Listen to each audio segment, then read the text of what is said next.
سلامونه، وخت مو په خیر. پام وکړئ د غږ نیوز یوټیوب چینل څخه د نن ورځې تازه او مهم خبر ته.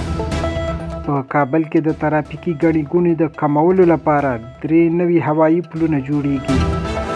د کابل ښاروالۍ د فرهنګي چارو سلاکار نعمت الله باریکزی وایي چې د موټرو د ترافیکي ستونزو د کمولو لپاره په کابل ښار کې 3 ستر هوایي پلونه جوړیږي. د باریکزي په وینا دا پلونه به په هغو سیمو کې جوړ شي چې د ترافیکي ګڼې ګوڼې له جدي ستونزو سره مخ دي. د پلان له مخې لومړی پل د نجات منار په ساحه کې د انټرچینج په بڼه جوړیږي. دویم پل به د برکي څلور لارې کې جوړ شي او دریم پل چې د جویشیر لوري ته د کابل ولایت ته مخامخ د پراختیایي سړک سره جوړیږي.